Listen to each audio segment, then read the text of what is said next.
Hello and welcome to Contra Mundum.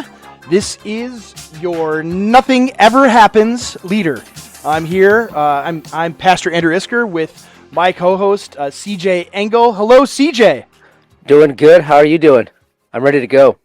I'm doing great, and we're a little bit late today because CJ had to get new internet. A little known fact about CJ: he lives in the remote part of Northern California that seceded from the Union Yeah, during the it's Civil true. War, Yes, and only recently did they rejoin the Union, and that's why he hasn't been able to have good internet until now because no internet service provider would accept Confederate currency. So it's now true. so now is it true that you have to buy your groceries with Confederate dollars? It's 100% true. All rumors to the contrary are lies. Yeah.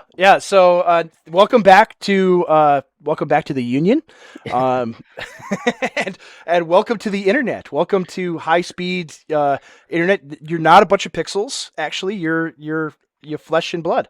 So that's Yes. great. We have a whole bunch of stuff to talk about, including what I alluded to in the very beginning. We thought right after we recorded last week, we thought, oh man, here it comes. Big news. Donald Trump is getting indicted. He's going to jail. And of course, that didn't happen. Do you think so? That Do you think they chickened out? Do you think that's what happened? No, I think that You- the prosecutor is totally incompetent and an idiot Okay. and thought, it was, I mean, it's that tweet. It's the famous, tweet of, oh, how is Donnie going to wriggle out of this jam? We got him now. Trump effortlessly wriggles out. Yeah. Well, nevertheless, like it's that. Like they think they always got him. They think they got him boxed in, and they don't. And so, and I think I saw something from because it was all over, the Stormy Daniels thing. We'll get into this actually, because it pertains to some of the topics we want to discuss. But it was over the Stormy Daniels stuff and the alleged payment and everything. And they totally botched it apparently. And I had read that Alvin Bragg, the totally incompetent prosecutor in Manhattan, withheld exculpatory evidence from the grand jury. And so like the guy could get disbarred over this. It's hilarious. I mean, Yeah. it's really ridiculous and absurd. But Yeah. of course, I mean, our friend Pedro, he talked about this, and I think he made a good point. Like Trump kind of just used this to raise a whole bunch of money for presidential Yeah. fundraising. That's really what it mostly is about. Yeah. But I mean, at the same time, it's obviously concerning that you would prosecute a former president of the United States. That's why he was able to raise money off of it, because it's a very serious, banana republic type thing, and it's going back 8 years ago now. Trump has whatever you want to say about him, and Pedro has had good reporting about really the sleazy kind of cushionery stuff that has gone on in Trump world. Mhm. That's awful. But what all of that stuff considered, Trump has revealed what the system is. He's made it unavoidable to understand what the system actually is. That Mhm. it's way more fake than your 7th grade civics teacher told you. And so that's what we have to understand with all of it. But we have a few topics that we want to get into today. Last week we discussed Ron DeSantis and his comments or at least his statement that he gave to the Tucker Carlson show about Ukraine, Mhm. and everything that he said about it. That it was great. I mean, I here this noted DeSantis critic, I was praising him. I was saying, oh, this is great. He's saying the exact thing that I want him to say about this. He's fighting it Yeah. back against the globalist American empire. This is wonderful. It's kind of makes me nervous about Trump. Is he gonna, this is really the differentiating thing between him and Trump, and now he's taken that away. Well, this week, things changed. So I'll play a video. DeSantis went on video with Piers Morgan, I think, on behalf of the New York Post. So we'll play that now. Zelensky last summer. What I was struck by was the utter resolve of the people there, which I suspect would be exactly the same if somebody invaded any part of America. which was not to give Putin an inch, not an inch. In fact, they wanted Crimea back, and I think they would take issue with it being categorized as a kind of. As I say, I think they have the right to that territory. I just think that's the source of the conflict. It's in those regions, which there's likely going to continue to be a lot of conflict on that going forward. So if I could snap my fingers, I'd give it back to Ukraine 100%. But the reality is, what is America's involvement in terms of escalating with more weapons? And certainly ground troops, I think, would be a mistake. So that was the point I was trying to make. But Russia was wrong to invade. They were wrong to take Crimea. What's your view of Putin? Look, I think he's got grand ambitions. I think he's hostile to the United States. But I think the thing that we've seen is he doesn't have the conventional capability to realize his ambitions. And so he's basically a gas station with a bunch of nuclear weapons. And so for us, one of the things we could be doing better is utilizing our own energy resources in the United States. We could be permitting natural gas pipelines from Marcellus, doing a lot in Alaska. That's where he gets all his power, and obviously he's influenced Europe by having so much energy. So the way to hit Putin is to hit him with energy. But I do think you look back, all the defense analysts and me in the past, we overestimated his conventional capability. This has been a huge blunder for him, huge costs. And we'll see what ends up happening with his longevity and power. But this has been a loss for him. I mean, I was in. That sounds like there's gonna be a color revolution. Like we'll see how long he's gonna last. I mean, that's sort of indicating something interesting. I think this is mostly a conversation of appealing to the donors, right? Getting the big dogs in the Republican Party to know that he's a team player. I think that's kind of what's going on here. He's but he has to balance it because he also has to appeal to the base because the base is just sick of our involvement over there. Just listen to how he framed it, right? He starts out and he sounds like, he's not really walking it back yet. He's saying, well, we don't want to escalate. We don't want to send troops, and it's like, yes, I agree. We don't want those things. But then everything after that could have been said by John McCain. Yeah, like literally, and I use that name not flippantly. The phrase "gas station with nuclear weapons" that is a phrase that originated with John McCain. He's buying like the straight up neocon line about Russia, and so the issue is he wants he's trying to appeal to the donors. I mean, that's anytime you see a politician. A typical politician who is under the constraints that he's under. I mean, so some of this is just understanding political realities that he is not independently wealthy, and so he can't do whatever he wants. He has to have people funding his political campaign. He can't. He's nothing without them. He can't just just by the strength of his own charisma show up and become governor of Florida or president of the United States. He has to have money. I mean, money makes politics work, and so I mean, and you see this even with to that end. You see this with the Arizona Senate election. Mark Kelly was a terrible candidate and just an awful senator and just horrible. And Blake Masters was unbelievable. Well spoken, good looking. Had very good politics for the state of Arizona, and he lost to this awful candidate because he didn't have any money. He had a tiny fraction of what Mark Kelly spent, and so money matters a ton. It's not the only thing, but it matters quite a bit.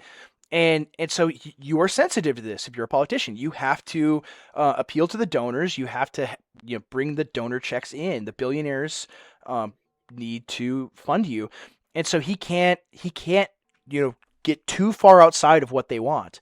And so anytime you see a politician backtrack like immediately from something that he says and go 180 degrees different, it's because all right, there's pressure from the donors and he's feeling that. It's not like he saw a poll and decided, the public didn't like that statement, because he's trying to appeal to Trump's base and steal and leech off some of his base, and he's not able to do that ultimately because it's a conflict between the donors and the base.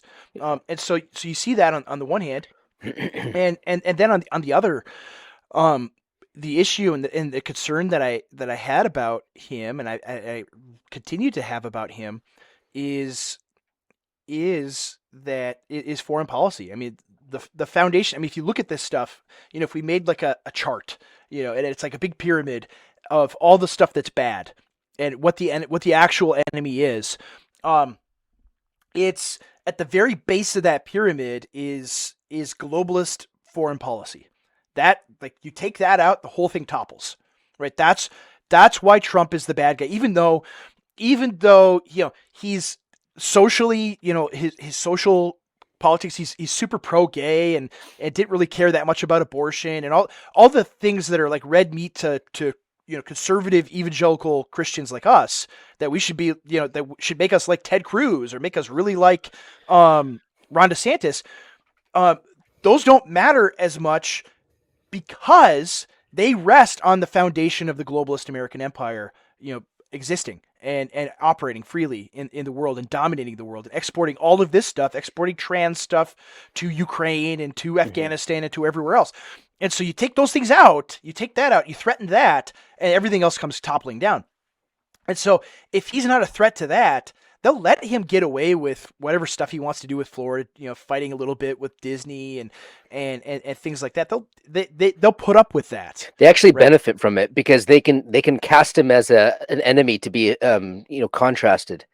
That's what people like the Bulwark and Bill Kristol and all those people, they continue to get attention because he does little headline related stuff, so they love that. They need they need the warning of this big fascist threat in America in order to consolidate their power. Yeah. Even though it's relatively I don't want to, maybe insignificant is probably not the right word, but it's in the grand scheme of things, it's a very small counterattack that he's done in Florida compared to everything else that the left has done over the last 40 or 50 or 60 years. It is good and it is healthy, and I want to praise DeSantis for doing things like that, and I think other Republican governors should follow that same playbook. But at the same time, there's a reason why he's allowed to do it. Like if there was an actual threat to the American regime, he would have been shut down within 38 hours, 36 hours. Yeah, or 38. I don't know. It depends. It's a random number. Yeah. I was going for 48, but yeah. So all the schizo people that listen to the show are going to be thinking like, "What's the numerology behind 38?" 38. It's the new number. Anyway, that's right. Write that down. You put it here first. Yes, exactly. So anyway, I think it shows the reality of where national politics are at. And on one hand, I think it's good that there's at least, some sort of paleocon impulse that's been reinserted into the Republican Party that's happening largely at the state level, and to a much smaller extent at the federal level. But it's not the main thing that drives things, because the way the system is built and set up is you need patrons, you need donors, you need billionaires, and all of the billionaires that fund the Republican Party do not want the globalist American empire to be rolled back. You said this from it existing. You said this on Twitter. There's not going to be a billionaire that's going to come save us. I mean, that's just the way it is. Maybe Peter Thiel, and even him, like you can't trust him. But again, like his entire financial empire rests on the way that the regime does its financial system. He would lose out, so he needs that, and he would perpetuate that. There's no PayPal, which is how he got his money. There's no Palantir now. If the GAE doesn't exist, that's the reality of it, and so no one wants that to go away. And so it's going to continue on until it doesn't anymore. And so that's what, so in the meantime, I mean, in terms of practical politics, what people need to be thinking about and pursuing is the state and local level politics. And it's not as though like national politics is unimportant and we don't care about it and we shouldn't pay attention to it. It's that major significant change is not going to take place there. I mean, it's early, this week, there was, a pretty good discussion and disagreement online between, Martyr Maid, Daryl Cooper, and a lot of, Anons over immigration, where he said, well, immigration's this settled issue. And he qualified that, I think, pretty well in what he meant. Not that it's an unimportant issue or it doesn't matter or that we shouldn't fight it. It's that it's very likely not going to change anytime soon at the national level. Like we're not going to, I mean, just look at what they did to Trump, right? And so we're not going to get a president who's going to successfully, shut off the spigot of millions, tens of millions of people flooding into the country. That's not going to get turned off anytime soon. So I think that's more or less his point. And I think it's a valid one because it's on all of this stuff. There's not going to be, I mean, at best you're going to get someone who doesn't cause or regime change in Ukraine that precipitates this war. You're not going to get people that are not aggressively pushing the Russians, and like DeSantis here is like, oh, he's tiptoeing toward regime change, which has been the neocon line in Russia the entire time. They want Putin overthrown because they want American dominance over every square inch of the globe. They can't handle any country that isn't under our thumb, that we can't control, and so that's the thing. I mean, yeah, somebody posted something about the rules-based international order, and I thought it was funny, but it's like the Voltaire quote about the Holy Roman Empire, that was neither holy nor Roman nor an empire. And the rules-based international order is the same thing. There are no rules. It's not based. It's not international, right? Because nations are illegal. It's unipolar. That's what the GAE is outlawing nations. Like you think Viktor Orban and Hungary or Poland get to decide what they want to do, or like Uganda decides they don't want to allow homosexuals to operate in their country. And the United States is going to sanction them and start bombing them and invade and install a regime of our liking. Yeah. And it's like independent countries are not allowed. You can't plot your own course as a nation anywhere on earth. You have to do what Rachel Levine says and Pete Buttigieg says in Washington D.C. So that's the same thing with Russia. We can't allow the Russians to have any influence over Europe, even to the extent we'll bomb their gas and oil pipelines to commit war against the Germans to eliminate this advantage that the Russians have. This is the reality of the situation, is that the United States is this empire that dominates the globe, and Ron DeSantis is not going to upset that apple cart. Right? He simply is not. And for all the great, awesome things that he's done, he's been phenomenal. I mean, I like going to Florida. Right? I like going to Florida. It's a great state. He's done good things there. But he's not going to be, even if he wanted to, even if he were a billionaire, right? Even if he were a billionaire, could self-fund everything, could do anything he wanted, he's not going to be able to challenge it, because if he got to Washington D.C., so say Ron DeSantis was not Ron DeSantis, but Ron Paul, and he's a billionaire, and he's this successful, very popular governor that everybody wants to be, the Republican nominee for president. And he gets into office. I mean, this is my thing with Trump, and that persuaded me to like Trump back in 2016. Is my kind of heuristic was, if Ron Paul were the leading candidate in the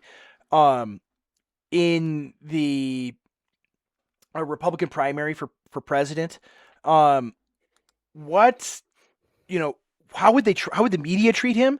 What would happen if he got into office? What would the GOP Congress do? Would they play ball with him, or would they fight him and everything? What would the administrative state do? What would the FBI, the CIA, the military, what would they all do if a guy like that became president? And it was all the same stuff they did to Trump. Like exactly in my mind, what would happen to Ron Paul? They did the same thing to Donald Trump. And so if you had that, like if you have this ideal, like your platonic ideal of a Republican candidate, he's a billionaire, he can do whatever he wants, say whatever he wants, pursue whatever policy he wants, the entire system is going to be against him. Yeah. Right. He's not going to be like, if he tried to pull the United States out of Ukraine, there would be a coup d'etat. Like, I mean, because this is what happened you have to understand, 2020 was not just, oh, here's this incompetent buffoon bungling everything. The Joint Chiefs of Staff sent Donald Trump a letter that said, if you use the military against the rioters, we are going to remove you from office. Like, they sent him a letter saying that. If you try to use them, we're going to disobey that order, and we're going to use the 25th Amendment and remove you from office. Like, they explicitly said that. And so we're supposed to think like that he just screwed everything up, and if he wouldn't have appointed John Bolton or whatever losers he had in the White House as chief of staff, or like all the appointments that he made, if he would have appointed better people, then he could have got things done, like DeSantis. It's so ridiculous. It betrays this idea that people do not understand. They do not understand at all what is taking place, and where power actually lies in this system. So all of this is to say, I think what's going to happen with DeSantis, and it'll be interesting if there's debates and things like this, how it continues on, and we'll get more clarity, I think, as time goes on about this major issue of foreign policy. But at this point, like, it seems like our suspicions about DeSantis are confirmed, and it doesn't mean that, oh, Trump needs to be the guy, because again, like we've said before, he has been a disappointment, and it isn't even so much him or the sleazy stuff that he does or any of those things. It's the political situation that is there's no winning, at least at the federal level. Like, there's not going to be a candidate that, using the system the way it is going to be able to do that. That's simply not going to take place. But you had a comment you wanted to say, CJ. I think that you're completely right. I think that's what's going on here with DeSantis. Completely right. All right, good. So, no disagreement. You get an A+. Wonderful. I don't have anything to add. But it does lead us to our next topic, because we're talking about relations with the East and China and TikTok. So let's talk about TikTok and sort of the posturing. I think that first of all, TikTok is owned by the CCP, obviously, and it's damaging to our political system because it's culturally subversive. It's being leveraged by China 100%. I get all that.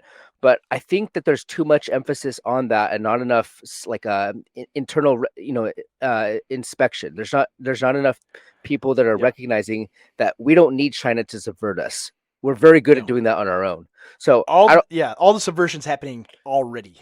If you want to play that clip, that Charlie Kirk clip, we can go from there. Let's do it. That the rising amount of kids identifying as trans is largely because of TikTok. Yes, I think it is absolutely a social contagion, and I think TikTok is a big driver of that. So about 45 seconds, explain to the older listeners that might be skeptical of that why. They say, how could somebody become trans because of a social media app? Well, the idea of TikTok is to target kids, right? You don't see really a lot of older people on it. It's very kid friendly, and the Chinese algorithm, they feed this stuff specifically to American kids. So they're feeding these trans activist content, telling kids, look, go on puberty blockers. You might be the opposite gender. Maybe you'll be happier. And I believe that it's a really sophisticated algorithm that's directly feeding this to our children. That's exactly right. I just want everyone to understand. I mean, look, TikTok owned by the Chinese Communist Party. We have enough evidence for me to say this. I on good authority believe, and I think any rational person would, that the Chinese Communist Party military installations are programming the algorithm to make our children more likely to be trans, to try to get young men to be ashamed of their country. The CCP has a gateway into every single one of our kids via TikTok. Why are we putting up with that? That's a political question. We're going to answer that. Do you? Okay, thank you, Charlie. Thank you, Charlie Kirk. So I have so much to say about this. So first of all, this is like a very American conservative post-war thing to say, to focus on some foreign enemies and absolutely no recognition of our own complicity in these developments. The idea that the Chinese are using TikTok to spread like transsexual propaganda is 100% true. But it's also true of all the American-owned apps as well. The same thing is going on everywhere, and it's not like this focus on China is obviously political. It obviously serves the interest of the American regime because we're trying to confront the East. So the idea that this is sort of this unique situation where America has to gather together to defend itself from China completely misses the point. These are American-bred and American-sourced phenomena. That's what's going on. I mean, Paul Gottfried has talked about this for decades. America's number one export is cultural subversion.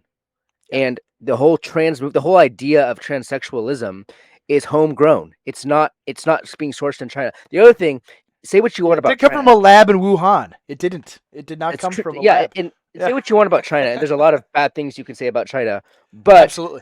The Chinese Communist Party has absolutely zero interest in promoting this stuff to their own nation. Right. No. So it's true that they would. It's true that they might use this to jump on board what's going on in America and double down on it to try to undermine our cultural stability. That's true.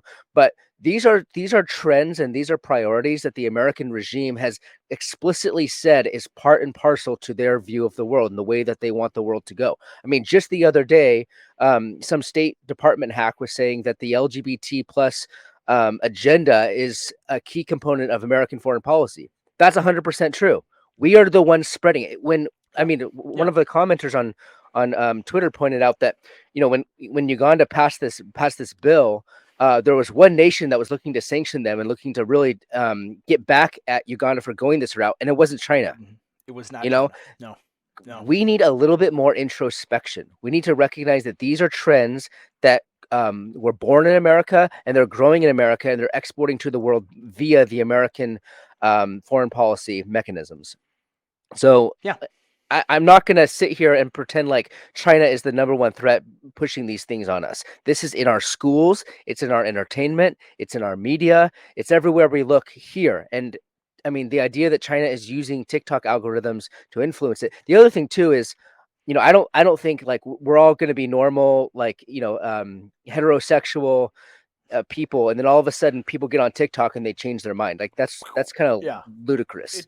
It's silly. It's in one hand, on one hand, it's, now does social media influence social contagion? Does it, Yes. does it reinforce these things? Absolutely. But it's bigger than that. Like if you just made TikTok disappear, would trans still be a thing? And or any social media like it? I think so. Maybe it wouldn't proliferate nearly as fast, right? It facilitates that for sure. Absolutely, it does. But the impulse to do these things, to push this thing, would be there because once they won Obergefell, once they had that victory, it was on to the next thing. It was on to the next letter in the LGBT, thing. And once they get to T, they're going to go to plus, and we all know what plus is. So it's uniquely American. We have to reckon with that the enemy, yes, there are foreign countries that want us to fail, that want us to have social disorder. They're happy to see this stuff happen to our culture. They're not, Xi Jinping is not crying any tears over American kids being mutilated at all. He doesn't care. I'm sure he's happy about it. But it's not. It didn't come from him. It didn't come from. It came from here. It came from our own enemies that are domestic. Our domestic enemies. And that's what needs to be focused on is not, okay, yeah, cool. The Chinese are doing this. Okay, you get rid of TikTok, you ban TikTok, you make it illegal. Great. Okay, fine. Mark Zuckerberg is just going to do it then on Instagram. Right. Or and then Google is going to do it on YouTube. Yeah. And then what you're going to have is a bunch of American conservatives saying, well, they're private companies, so they can do what they want. So they're not really interested in stopping it. They're not really interested in stopping it. What they're interested in is confronting the CCP and creating tensions with the East. That's what they're interested in, which is insane. It's all about BRICS. It's all about that there is a block of countries that threatens American hegemony. I mean, it goes back to this, and we probably sound like a broken record, talking about, well, it's foreign policy. It's foreign policy. What it is? I mean, these things are so intertwined, and people don't get this. And you have this clarity. I mean, going back to that State Department official who said the main priority of American foreign policy is trans and LGBT rights. That's not hyperbole. I mean, I remember saying that kind of stuff a couple of years ago. Like that's what our foreign policy is, and people thought, oh, you're just being histrionic. You're just saying that. It's not real. I mean, is there an element of that? Okay, yeah, sure. Now they just come right out and say it. Right? They just flat out say, yeah, we will bomb countries because they don't accept sodomy. Right? That's what they what they believe. And so think about that. I remember. Yeah, go ahead. This is also not a new thing. This has been part of the American foreign policy for a long time. What do you think spreading women's rights is in Iraq? Like people are like, well, I mean, it's important because it's women's rights and they don't have. But what do you think the Iraqis felt? This is their culture. This is their way of life. They're not interested in Western conceptions of a woman's emancipation. So those things were, 20 years ago now. So this has been going on for a long time, and this is why the American regime is so hated in the world. And so this is not a new phenomenon. This is just downstream from certain principles that took place during the neoconservative ascendancy. Yeah, it's the natural progression. I mean, you go from women's rights. I mean, it's the same thing we talked about last week within the church context. Is you open the door to women being pastors and just saying, well, what the Bible says, this very clear thing that the Bible says is not very clear because here's a bunch of scriptures taken out of context. Right? As soon as you go down that road of like this thing that the Bible says very clearly, we're going to disobey and violate, then the door is wide open to now gay pastors, right? Homosexual pastors. And every denomination in the middle of the 20th century, all the mainline Protestant denominations that adopted women pastors, now are all having gay and trans pastors. It's the natural progression. That's the direction these things go. So you go to feminism, and that opens the door to gay rights. It's obvious because you're upsetting the natural created order. You have to create this perversion, right? You have to create this thing that is out of line with how God built the world, and and in order to sustain it, you have to keep marching forward, progressing toward newer and worse perversions of the created order. That's the way it works. It doesn't just stop. The conservative thinks it could just stop at a certain point, right? We could just stop right here and we'll be good. And that's not the way progressivism and liberalism operates. It has to continue consuming what is good and true and beautiful to give it life. It's a parasite. That's what it is. It's a parasite on a well-ordered society. That's what it does. And so that's what American foreign policy does. It's parasitic to the entire world. It has to export these perversions to Uganda and to Afghanistan and to every corner of the world. Like, who cares what happens in Uganda? Like, that's the thing. Like, who cares what is going on in this country on the other side of the globe that we have nothing to do with, right? Why is it anyone's priority one way or the other?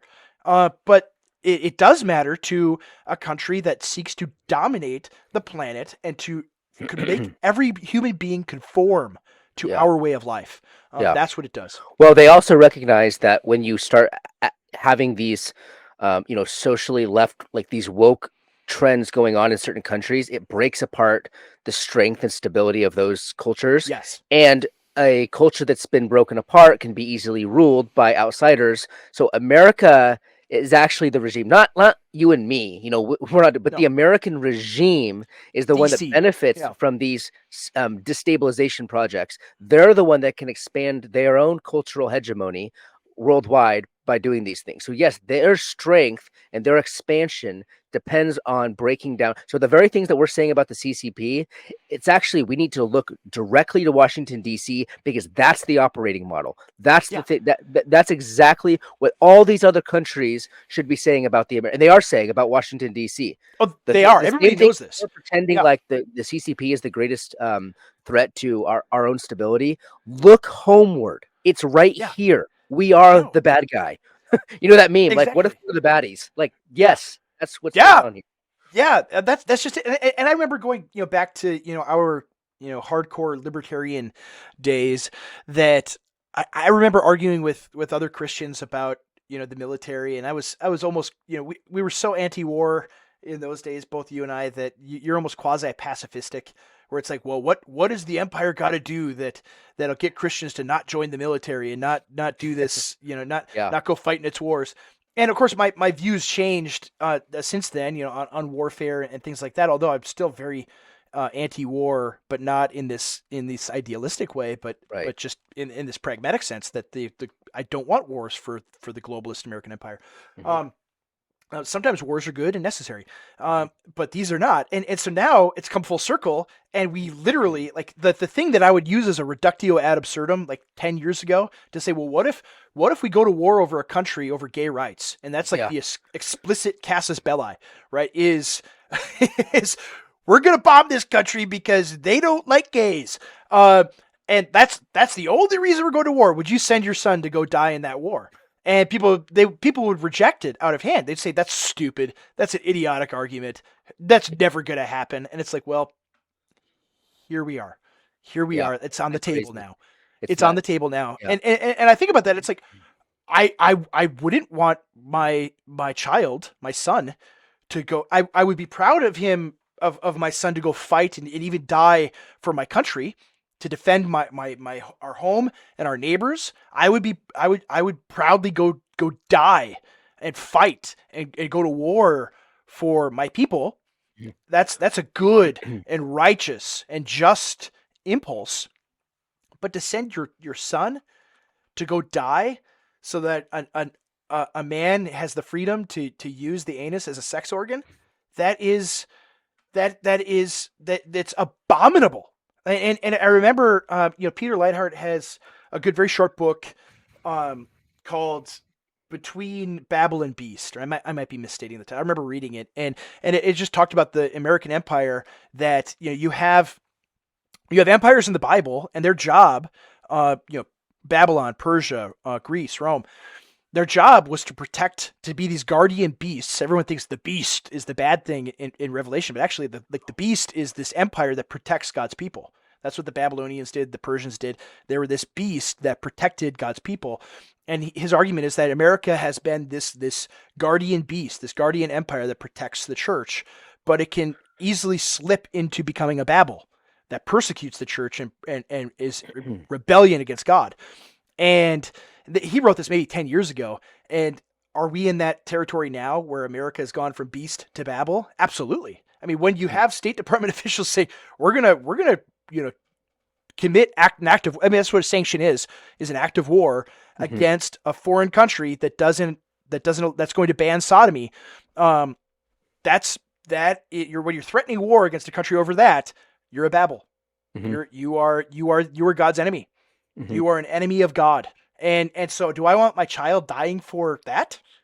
Absolutely not. And so Christians need to look at this and say, no, we will not join the military. And not because we're pacifists and we think that war is bad, but because this is evil, and I'm not going to shed my blood or my child's blood on behalf of this. I would rather my son go fight on behalf of Uganda against the United States if it came to that. I'd rather him volunteer to go fight. And it's absurd though. It's so evil and sick, and it's you get to this point where, if I told people 10 years ago that this would be happening, they would think I'm insane. I mean, really, if you think about that, like if you went back in time and told all your friends 10 years from now, hey, the United States is going to threaten another country to bomb them because they don't believe in gay rights. I wouldn't have believed it either. No, it's crazy. Yeah. But again, like when Hillary Clinton was running against Trump, she was literally defending the Iraq War on the basis that we were freeing women from, like outdated cultural norms. It's like and nobody said anything, right? Because that seems like a reasonable, but that was just upstream from where we're at now. And tomorrow it's going to be extending the right of pedophiles to, be emancipated and to not be, culturally subdued. It's the same. This is where it's going. I mean, we literally did that in Afghanistan. Like it was under the table, kind of in secret, but we were facilitating these warlords who abused little boys. And you can look it up. It's Bakabazi. Like that's the thing that happened and that we did. And so now it's going from this underground in secret thing that we did. It'll eventually be this thing that we're very proud of. We're very proud of doing this. We're defending and emancipating these people. It's just so wicked and so evil, and we're at the point where Christians have absolutely no leadership. You don't have any. Who are the Christian leaders that see this video of the State Department guy? Which maybe we'll play it next week, of the State Department official saying, "Yeah, we're gonna bomb Uganda, or we're gonna sanction Uganda over trans rights and gay rights." Are there any Christian leaders saying this is abominable and atrocious? I mean, there's not even any of them. I mean, there's no Russell Moore or Tim Keller or any of these people talking about the tens of thousands of cases every year of genital mutilation of little boys and girls. No one is talking about this, and they're terrified to speak out against it. I'm almost speechless that we're at this point that only people like us are the ones that are willing to say anything. It amazes me, but honestly, it shouldn't. But what you can get in America, in the regime evangelical community, is you can get them to come together and write magazine themed around opposing Donald Trump. That's what you can get. Yes. Yeah. Opposing Donald Trump, opposing. I mean, I saw a video. There was a big conference, I guess, at Baylor University this last week where Beth Moore spoke, and it's a very important topic of racial equity, right? Yeah. She devoted a lot of time to racial equity and how white people, we used to keep black people as slaves, and now we are really mean and bad to black people. They'll devote tons of time to that. And speaking of that topic, we have our third segment that we want to get into. And the big thing this week, there's a ton of discussion, this week online, of this video. We'll play the video for the viewers.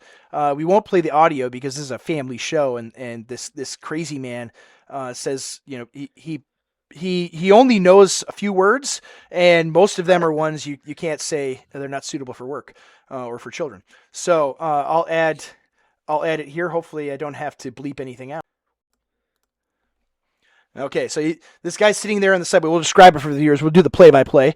It's a subway. He is holding a Target bag, and there's a dad and his wife, a white guy, white dad, white mom, and their little boy, I believe, little boy, little girl. I can't really tell. And this guy's berating them, cursing at them, and yelling at them for being white. He's cursing and yelling that they're evil people because they are white and they are on his subway car. He's yelling at them, and what this video provoked among people is it was mostly women, actually, mostly white women, who saw this video and said, why isn't this guy doing anything? Why isn't he standing up to the abuse of this guy? And it was hilarious because what are we, 2 or 3 weeks after the whole Scott Adams question? Yeah. And like, here is Scott Adams basically vindicated. Like, everything that this guy says, and again, we can't play the audio because we don't want to have the explicit title. It's a family show. Everything this guy says is just straight out of the 1619 Project. And saying, "Oh, you're evil white people, you're colonists, and you're whatever, you're evil." And if this guy stands up and gets in this guy's face, and everybody else on the subway also is black, he's the only white. They're the only white people on the subway, so it's all it's not super crowded, but there's a few other black folks there. This guy gets up in his face and starts fighting this crazy guy. I mean, one, does he have a knife? Does he have a gun? Is he, are the other people going to jump you if you start, are they going to turn it into a racial thing where it's like, oh, a white guy's fighting a black guy, better help him out? Like, You don't know what's going to happen in that situation. Yeah. There's so much to say. Like, I mean, first of all, blacks act tribally in a way that whites have been taught never to do. So we pretend like we can be colorblind, and we can pretend like we look at all of people as individuals. Well, there's actually an entire group of people out there that don't think this way, and they've been trained not to think this way. And this is one of the things about what Scott Adams was saying, was you have to deal with reality. You can't deal with an ideal world. You have to deal with things as they are. This guy, I mean, there are situations in which this guy could have thrown a punch. Like if this guy was literally trying to like attack his wife, throw the punch. But this guy did the right thing. You have to act prudently in these types of situations. The media is against you. The HR ladies are against you. The DA is against you. The owners and operators of the subway is against you. Everybody in society is against this couple with this family. And so the idea that you can just get up and defend yourself from verbal abuse is suicidal. It's suicidal. I mean, is it protective of your family to basically have it on video that you assaulted a black guy because of your racial hatred? Is that prudent? Because that's how it gets spun. Yes, of course. Of course it is. Everyone knows this. Yeah. Yes, everyone knows this. And this is exactly how the media would replay it. Do you think they would show the verbal abuse? No, they would just show the white guy attacking the black guy. Do you think that the HR ladies would care when they tell you that your services are no longer needed at the company? Like it is completely insane to act like it's 1970 and you still own your country. That ship has sailed. Yeah, the power structure is in the hands of your opponents, and you have to act accordingly. You are an enemy in your own country now, and you need to start thinking that way. Yeah. I mean, the fault. All these people are saying, "Oh, why doesn't he be a man? Why isn't he a man protecting his family?" And it's like, well, okay, if you're gonna fault the guy, I mean, I think he acted under the circumstances as well as you could expect, as well as possible. And if I were in the same circumstance, if you were in the same circumstance with for some reason with your children on the subway, first of all, don't go on the subway. Like if there's anything to criticize the guy for, it's why on earth would you take your wife and your child onto the subway in New York City? Mm-hmm. Insane. I mean, it betrays the fact that he doesn't quite understand the circumstance. One, why are you living in New York City, or why are you visiting New York City? Two, why are you on the subway with your small child and your wife? You're putting yourself in a very vulnerable position. People don't understand that quite. But once the rubber started to meet the road, and here's this insane person accosting you, he went into the correct mode of just keep your head down, ignore him as best you can, and do not escalate the situation. Mm-hmm. Yeah, again, if this is 50 years ago and the civil rights regime had not taken root yet, you would be able to defend your family and tell this guy to buzz off and throw punches if you needed to. You would be able to do that, and no one would put you in jail. No one would fire you from your job. There wouldn't be social media condemning you. And it's interesting because there was Stephen Wolf, who we wanted to have as our guest this week, and hopefully next week it'll turn out. He wasn't able to make it this week, but hopefully, Dr. Stephen Wolf will join us next time. But there was a tweet that he said about sent about this, and there was some gal, I think she's a reporter for some internet outlet or something, young gal. And it was arguing with Stephen Wolf, and I unfortunately descended into the internet abyss of arguing. And she's just saying, well, because he mentioned this about the anarcho-tyranny, right? The obvious anarcho-tyranny of this situation. And it's like, well, there would be less anarcho-tyranny if guys would man up, is basically, what she said. And I just went back and found, all it took was like one Twitter search. And I found what she had to say on May 30th, 2020 about Derek Chauvin. And it'd say, well, how dare this guy killed an innocent black guy. And it's like, well, maybe people who render judgment over social media videos should not be the first person to complain about what this guy should or shouldn't do. And then of course she replies like, I was a teenager when I sent that. I'm like, well, then maybe you should delete the tweet. But really it was really silly because what it betrayed, and anyone like making this argument that this guy just needs to man up, is they do not understand the reality of the situation today. They don't understand the circumstances on the ground for regular, American people, for white men in a situation like this. You are not allowed to do masculine, virtuous things. And there's actually a masculine virtue called prudence. Yes, I was just going to say that. It takes courage to use prudence and not do idiotic stuff. Yes. And that is suicidal. You have to recognize when acting in a certain way can actually be more damaging than just sitting there and taking it. There are situations that this thing could have escalated to a point where he should have given a punch. This thing could have escalated there, but he recognized the fact that it had not yet, and he did the right thing. And I hope he's fine. I hope he made it off the train fine. Yeah. And I hope he learned his lesson that you're not welcome there. This is no longer your country, and you need to act accordingly. And you need to understand that Scott Adams wasn't saying this stuff because he has just this deep-seated irrational hatred of people that are different than him. It's that he understands the reality of the way things are. These people have been trained with this ideology that the white man is the enemy, and you're surrounded by them, and you need to act accordingly.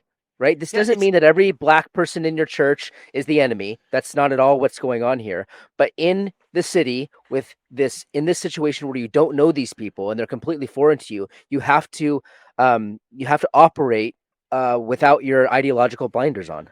Well, and not only that that people are trained to have this hatred of white people, which is on display in this video. That he hates them because they're white. Mm-hmm. It's clear. There is nothing that this guy's just been sitting there with his kid. He didn't go up to him and start getting into a racist rant to get this guy going or call him the N-word or anything like that. It's that he hated this man because he's white. Mm-hmm. And so you have to recognize that, all right, if you defend yourself, this guy thinks this way because he's been trained to by the media, by schools, by the culture that surrounds him. He's been trained that white people are evil, right? So that's on the one hand. And then on the other hand, he understands that the criminal justice system is going to slap him on the wrist for anything that he does. Mm-hmm. But if this white guy does anything to me, his life is over. It's ruined. Mm-hmm. So it's placed you in this position where black criminals and black mentally ill people that like this guy are advantaged significantly, whereas like regular just family man guy sitting on a subway, white guy, is disadvantaged. Right? He is in a severe disadvantage because he knows if I do anything, if I step out of line even the tiniest little bit, there's 100 different things that could happen, and all of them are bad. Yeah, and, how is it going to help? How is it going to help? Jail? I could be dead. Exactly. All of them. They could take his kid away from him because he's unfit to be a parent. Yeah, that could very easily happen. Yeah. But people, it's so that I have these people that go on social media that are like, well, why did he do anything? Why did he stop the guy? Why did he do anything? And it's like, you have no idea what is actually going on, what the way that the world actually is that, if you have a group of people that is, again, predisposed to think this other group is an oppressor and is evil, and anything bad in their life is because of you, right? That's what they've been trained to believe since birth. And so if they act on those impulses more often than not, they will not be penalized criminally very heavily at all. Whereas if you respond in kind, the hammer will come down upon you. You have to understand, the guy that filmed the Ahmaud Arbery killing is in prison for life. Right? The guy that just took the cell phone video of it, went with his neighbors to show, hey, we're making a citizen's arrest, and we're not trying to hunt a guy down and kill him. We're trying to have evidence that what we're doing is not bad. That guy is in prison for life for murder, even though he didn't touch a weapon or anything, because he's a white guy that was connected to some guys that killed a black guy. That's the system that you live under now. Mm-hmm. And if you don't understand that, right? If you don't understand that, you are going to put yourself into very dangerous situations, both for your physical safety, but also for your financial and legal health. You have to understand that this is the way the world is now, and like you said, it's not your country anymore. Right. People that are hostile to you, that hate you, that would like you to be dead, and they would like that dad and mom to be dead, and they'd like that little kid to be trans. That's their worldview. That's the worldview that they operate under. The people in power believe that. Yeah. You have to understand that you have nobody on your side. Nobody is fighting for you And this with any of this. And this is really early on in what's coming down the pipeline. Like in 10 years, I mean, people are going to recognize, it's going to be very obvious that what we're saying right now is right, because this is just, we're at the very beginning stages of it. I mean, well, we've been under it for 40 years, kind of implicitly, but it's going to be very explicit. It's going to come online. It's going to, it's going to be part of our reality. It's going to be part of our daily experience, and you have to anticipate where it's going and start behaving in that way right now. I mean, where I live and where you live, it's probably, you know, it's fine, but New York City is on the leading edge of this kind of stuff. Like, these cities are kind of warning signs of what's to come. But as the ideology permeates outward, it's coming soon to a town near you. I mean, basically. Yeah. Yeah. You have to reckon with the way things are. Like, we've been, I mean, I went to public school, and I was trained throughout the 1990s into the 2000s that the most evil thing in the world, the worst thing you could ever be, right? You could be a murderer, and that would be better than being a racist, right? That's like, that would be more socially acceptable to kill people than being a racist. This is at the very core of who we are. That our society believes that racism, and what they define as, of course, what they define as racism, right, is the root of all evil. And so when you get in situations like this, where you have to reckon with a different reality than you've been taught, then like there's a few things that can happen. I mean, there could be this cognitive dissonance that could just shatter your whole psyche, or you could begin to like take action and understand what you have to do. And thankfully, this dad, at the very least, understood, no, I got to keep my cool. I got to keep my head down. I could clock this guy and knock him out. And again, like you said, it'd be depending on the situation. If this guy pulls a knife, or if he starts assaulting his wife, then it is better to lose your job, have a social media firestorm, go to jail. All those things are better than having a dead wife or a sexually assaulted wife. Though that's a quick calculation that you could easily make, but it didn't escalate to that point. Right. And you don't want to provoke anything like that either.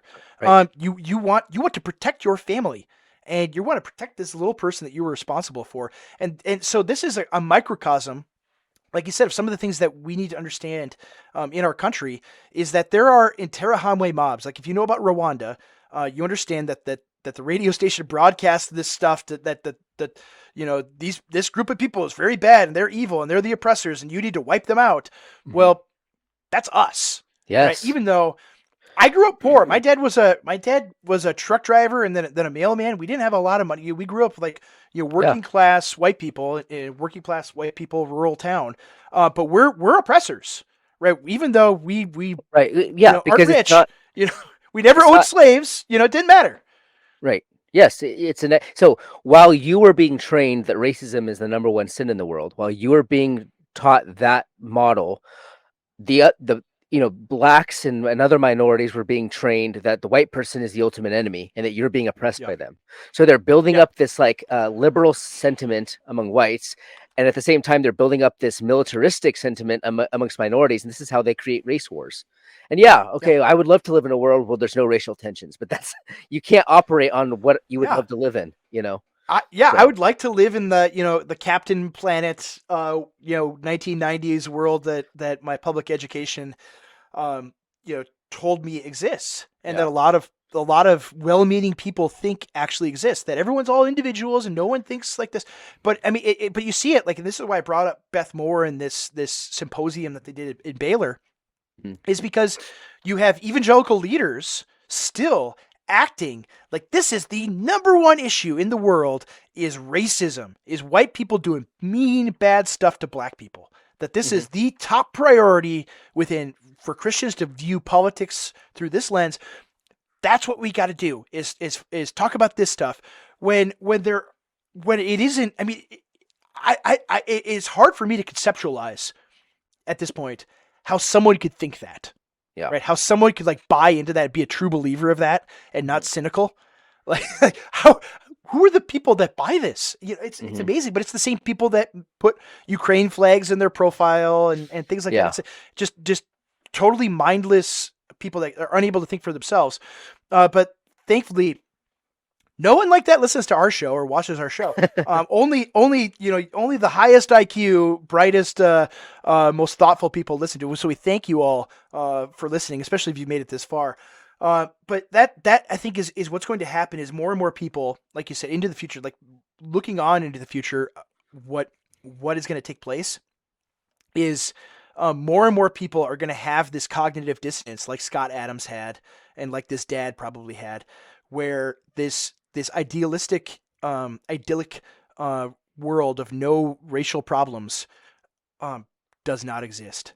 It does not exist, and that you are hated, and that people that hate you and want you dead have primed another group of Mhm. people to view you as the enemy, Mhm. and you need to grapple with this reality. One of the more important things is that you don't let it embitter you against Yeah. these groups of people and become the thing that they're accusing you of being. You can't do that. You still have to treat people kindly and love them and Well, be faithfully Christian. another thing I would say too is we live in a very victim oriented world. So Yes. yes, the regime is against you, but don't adopt the victim mentality. No. Conquer it. Overcome it, right? Yeah. We're not going to be, no one's coming for us. You're not going to get points by becoming a victim. It's time to No. like man up, basically, and never fall into that tendency. Like, they're preaching the fact that like homosexuals and blacks and even women just in general are victims of white patriarchal oppression. But the regime is turning against white men, white Christian men, and I don't think we should adopt that same victim mentality. It's time. It's No. fine to buckle down and man up and fight a little bit and Yeah. fight prudently, like we just Yeah. talked about. Right? Yeah. Sometimes fighting is recognizing that you're surrounded and waiting it out. That's part of the fight, is to Yeah. recognize a situation accurately. So I would Yeah. say Sometimes you have to make don't tactical have the victim. retreats. Yeah, Yeah. don't have the victim mindset at all, ever. No, you cannot have this poor morale, and that's the other thing with these kind of videos. Like some people dwell on this stuff where they see white people being victimized by black criminals, and they just post this stuff all the time, and it's a demoralization campaign more than Mhm. anything else. That people want you to feel defeated. They want you to feel like there's no hope, but that you can't take this black pill. You can't be defeatist. You can't think that it's all over because victimization, like we have this victim culture where the victim is the good guy, but the regime's hatred of white straight Christian men trumps the victim culture, right? So if this guy and his family had gotten knifed and they're bleeding out on the floor of this subway car, no one would say, or very few people would. One, no one would even see the video because one, it'd be too violent for people to see, but also no one would really care because they would say, well, these are oppressors, right? That's the regime perspective, is that these are oppressors. These white people, in one sense, they had it coming. They kind of deserve it. That's the attitude that they have toward white folks, and so like why don't. So it's all to say, don't dwell on this. That don't try to be a victim and play that card, because that's part of too. Like, it's the thing that conservative people often do is, oh, imagine if the situations were reversed. Like, look at this. If it was if it was a white guy accosting this black family, of course, yeah. Imagine if the situation reversed, that guy would be destroyed. They would have gotten up and the dad would have gotten up and destroyed the white guy, a racist white guy saying evil stuff. And everyone would have cheered for him. Everyone would say, "Whoa, what a wonderful man." That's what would happen if the situation was reversed. It's not an equitable situation whatsoever, and you need to recognize that. You need to recognize reality, and that takes courage. That's the other thing, is that, like, saying the stuff that we're saying today, it's not popular. Like, people will hate you for saying these things. People hate Scott Adams, and they canceled him and took him off of the newspaper and everything else. It's not something you are allowed to talk about, right? You're not, like, your pastor is not going to talk about this stuff. He's terrified to talk about it, right? He's not going to tell you that he's not going to say this thing like this dad did the right thing in not escalating the situation because of as far as recognizing the conditions as they are. Like no one in authority is saying these things, and that's when the real signal of change is when people in leadership positions on the right, including pastors, I would say, especially, begin to give direction to men and to young men to understand these are the conditions that you are living under. You need to recognize that. And again, like we said, don't be a victim. Don't think, oh, woe is me. There's nothing I can do. Everybody hates white guys. But adapt to it, recognize the reality, and overcome it, and lead an excellent life in spite of all of the things against you. It's not hopeless. You could still have success and succeed. If you have skill and ability, that still will win out. But you have to not pretend that you live in a world that does not exist anymore. I agree. So we always save the most controversial stuff for the end. So if you've made it this far toward the end of our show, please like and subscribe. We're like your typical podcaster. Please like and subscribe. Give us 5-star review. All these things, but really do it really does help. It really helps get the message out of what we were saying, and if you appreciate truly right-wing political thought from a faithful conservative Christian perspective, then share this with people. Let people know that what we're doing, because we're going to continue going through the events of the day. And again, what we were trying to do here is not just discuss the news and not just discuss the stuff that's been online, because anybody can do that. Anybody could talk about, oh, Trump didn't get arrested, or Ron DeSantis said this or said that.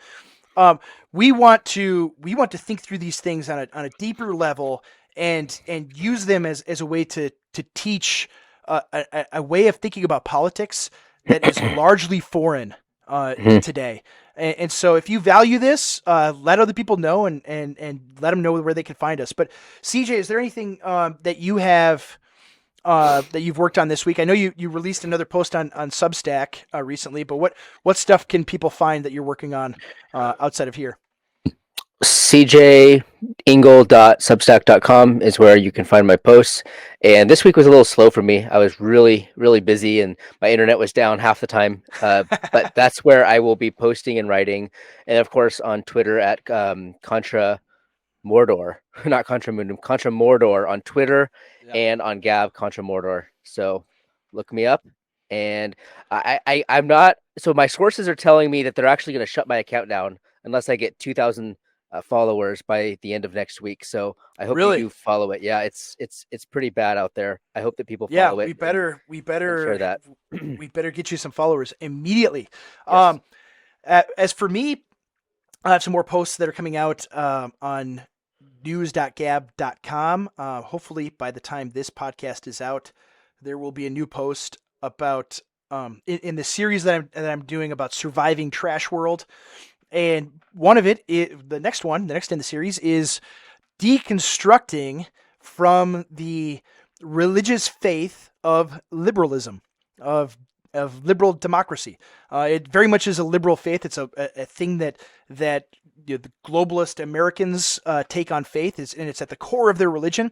And so we as Christians should deconstruct from that. This is all the rage right now is deconstructing, all these people that are leaving the faith talking about, oh, I discovered all these things about the faith that are not true and these things in the Bible and I had to question my faith. Well, it's like, well, actually you should be doing that, but not for the Christian faith, for this false belief that you have that in liberalism. So hopefully you get a chance to check that out. I think if you listen to this show, you'll really like it. And as always, follow me on Twitter and at Gab at Boniface Option. And unfortunately, we did not have enough time for the poster. We're all going to make it to be our guest this week. Maybe next week, we'll see what we can do. Otherwise, have a wonderful week, and we will see you next time.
Bye.